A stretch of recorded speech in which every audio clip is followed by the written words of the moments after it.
You know that phone in your pocket or the tablet you're watching this on? They all have this one thing in common, a screen that's just impossibly smooth.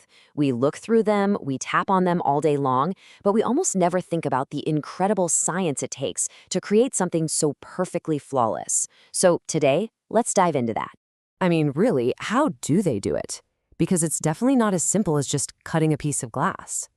Getting that perfect finish is like a microscopic war against tiny imperfections, where just one little scratch can completely wreck a super expensive high-tech part.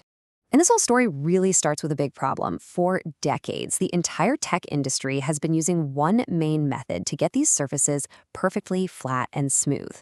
But that very method has a serious fundamental flaw baked right into it. It's a process called chemical mechanical polishing, or CMP for short.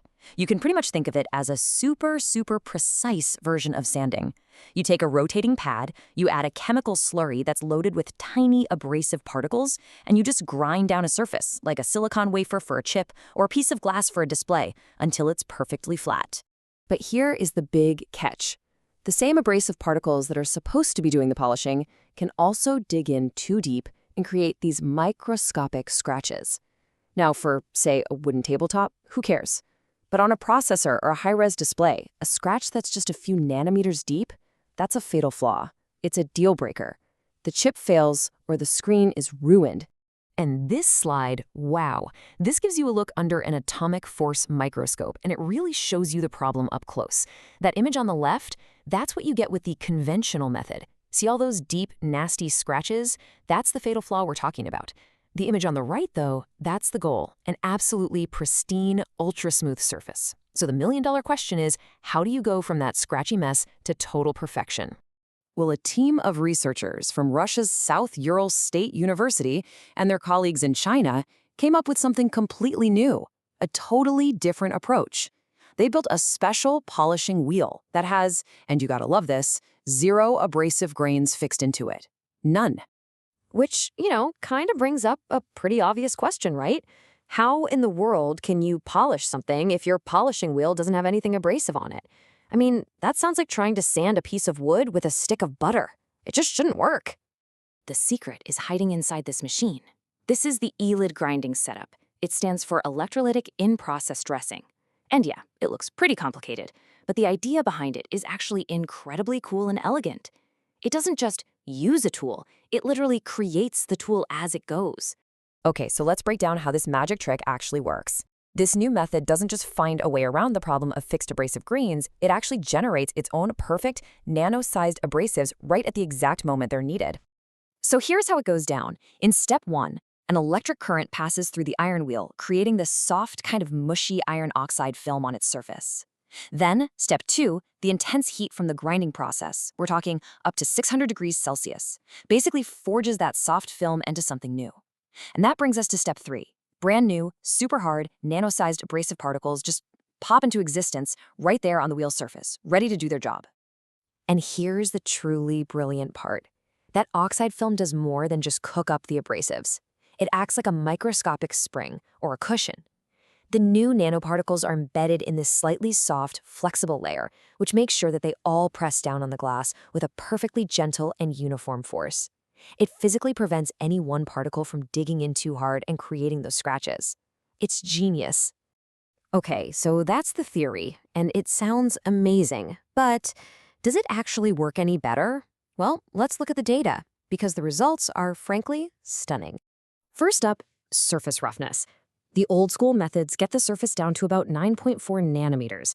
And that's already incredibly smooth, right? But check this out.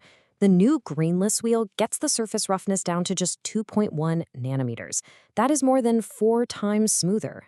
2.1 nanometers. I mean, just let that number sink in for a second. It's so small, it's almost impossible to wrap your head around. So, to really try and grasp how smooth that is, take a look at this. A single human hair is about 80,000 nanometers wide. This new surface is almost 40,000 times smoother than the width of a hair. It's practically atomic level perfect. And it gets even crazier.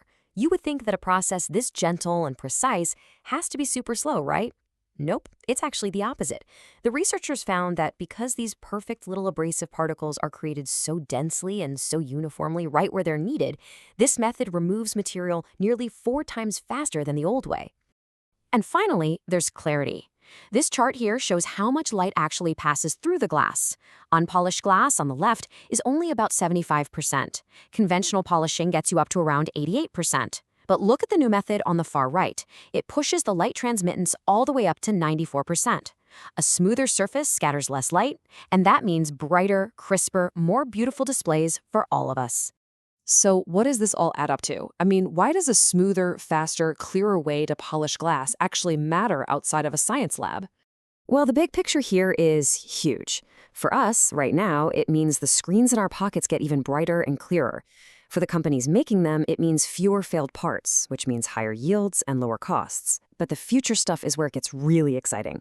This tech opens the door to polishing next-gen materials that were just too fragile before. Things like synthetic diamonds for quantum computers or exotic crystals for advanced lasers. And for the world of AI, this could be a massive game changer. The complex glass layers inside advanced AI chips need to be flawless, and this tech could unlock that next big leap in computing power. And as Professor Dmitry Ardashev, one of the key researchers, puts it so perfectly, the real magic is that these nanoparticles are spontaneously formed, and they alone polish the glass. It's like a tiny, self-building, self-correcting system at the nanoscale. Which really leaves us with this one last amazing question to think about. This breakthrough isn't just about making smoother glass. It's a totally new way of thinking about manufacturing, one where we don't just use tools, we literally generate them on the fly, exactly when and where they're needed. So if we can create microscopic tools out of thin air to perfect a surface, what else can we create? What's next?